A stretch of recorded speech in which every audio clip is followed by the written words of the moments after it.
40 दिन आदमी जमात में बुला कर ले जाते हैं, ईमान बोलने करा देते हैं, ईमान सुनने कराते हैं, ईमान करने कराते हैं, तो आदमी की हालत क्या होने लगती है, दीनी बन जाती है।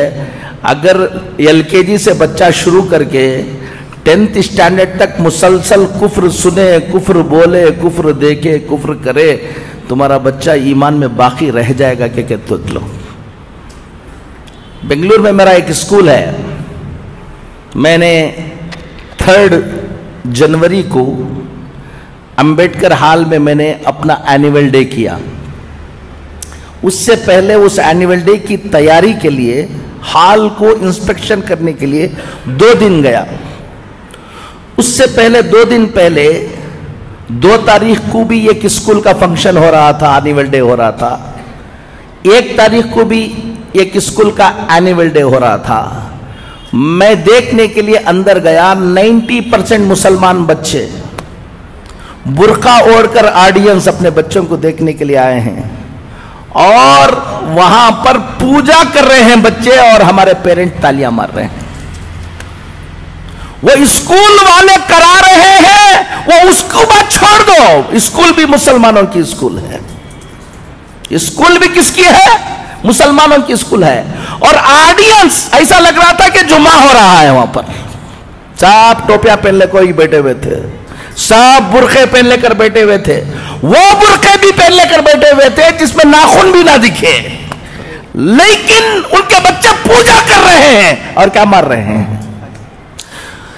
अब सोच लो कि ये हालत होगी तो 10-12 साल के बाद इस मुल्क के अंदर हालात क्या होने वाले हैं। हम कह रहे हैं कि व्हाट्सएप पे डालते हैं फलां बच्ची क्या कर रही है, रजिस्टर मैरिज हो जा रही, कुछ देखो। ये तो अभी बारिश से पहले की जो रिमझिम झड़ी जिसे बोलते हैं वो है। 12 साल के बाद अभी ये सिलेबस पूरा ये होने के बाद जो तुम्हारे मोहल्लों में, तुम्हारे घरों में होगा, तुम अंदाजा नहीं लगा पाओगे। एक बात आप सबको मैं बताता हूं, आज 2 बातें आपको बताकर जाऊंगा। अल्लाह ताला हमको समझ की तौफीक नसीब फरमाए। खुद अपनी नस्ल की फिक्र करो, अपने बच्चों की फिक्र करो, डॉक्टर बनो। मैं 56 स्कूल चलाता हूं अल्हम्दुलिल्लाह पूरे हिंदुस्तान में, ताकि हमारे बच्चे डॉक्टर बने, इंजीनियर बने, मॉडर्न एजुकेशन में आगे आए। मैं उसका दाई हूं। मैं कह रहा हूं आपको, सिर्फ डॉक्टर, सिर्फ इंजीनियर ये तुम्हारी फिक्र है तो याद रख लेना, डॉक्टर तो उन्हें बन जाएगा, ईमान में बाकी नहीं रहेगा, खून के आंसू रोना पड़ेगा। वो इंजीनियर तो बन जाएगा। एक बच्ची एक गैर मुस्लिम के पीछे भाग गई। वो लोग पूरे मिलकर मेरे पास आए और आकर कहने लगे कि मौलाना हम फला हैं, फला हैं। रो रहे थे, दुख से बिलबिला रहे थे। हमारी बच्ची गैर मुस्लिम के साथ शादी कर ले रही है, क्या करना, कोई हल बताइए आप। और मैंने कहा कि कौन सी स्कूल में पढ़ाया है तुमने, तो स्कूल बताया उन्होंने, वो स्कूल जहां कुफ्र ही कुफ्र है। अब वो जोश में आकर उनके बाप ने मुझसे कहा, हजरत मेरा बस चल जाए तो मेरी बच्ची को मैं कत्ल कर दूं। मैंने उससे कहा, तेरा बस चल नहीं रहा इसलिए कत्ल नहीं कर रहे, तेरा बस चला तो तुम उसको कत्ल कर देते हो बोल रहे हो।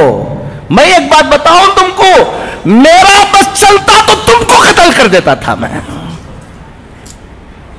वो बच्ची की गलती नहीं है। अगर आज से 10 साल पहले, 12 साल पहले, 15 साल पहले अगर तुमको आकर मैं कहता उस स्कूल में, जिस स्कूल में जा रहे हो उसका जहन ये बनने वाला है, तुम ख्याल करो कि ऐसी स्कूल में दाखिला करो जहां उसका क्या रहे, ईमान बाकी रहे, तो तुम मौलाना को कहते कि मौलाना आप बैकवर्ड हैं, तुम बहुत फॉरवर्ड बन रहे थे ना, ले लो। आपको बता रहा हूं, दीनदार घरों के बच्चे ईमान में बाकी रहना। अलीगढ़ गया था मैं, हजरत मौलाना हकीम कलीमुद्दीन साहब दामत बरकातुहुम, अल्लाह उनकी उम्र को दराज फरमाए, वहां गया। वहां बैठा हुआ था, एक साहब आए, बड़े दीनदार।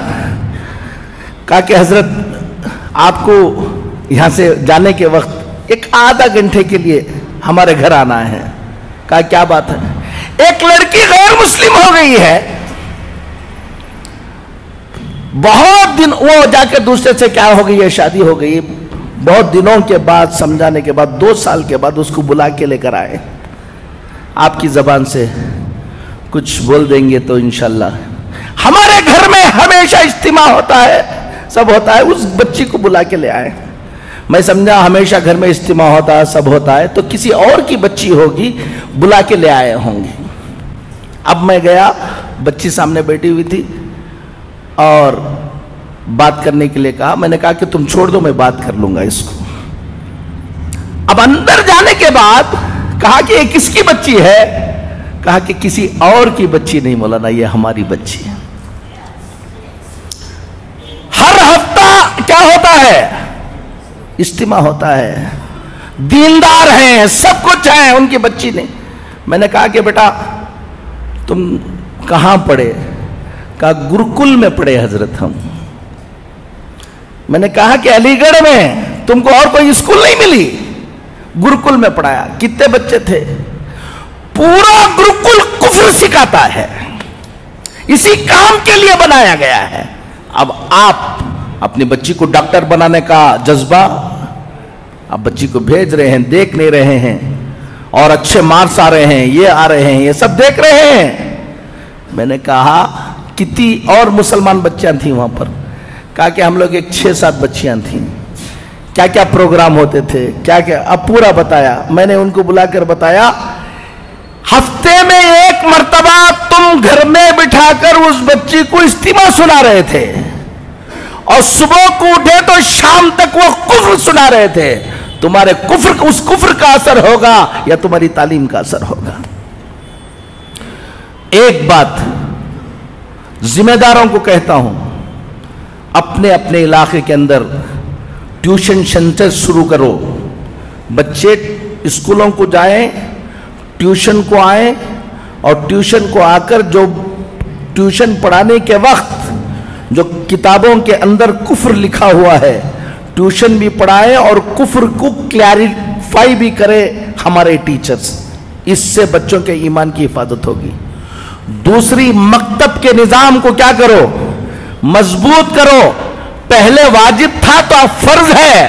अगर कोई घमंड करके मेरा बच्चा मैं फलान जगह पढ़ा लूंगा, फलान जगह पढ़ाऊंगा, मकतब को नहीं भेजेगा, 15-20 साल के बाद खून के आंसू रोने के अलावा कुछ नहीं रहेगा, याद रख लेना।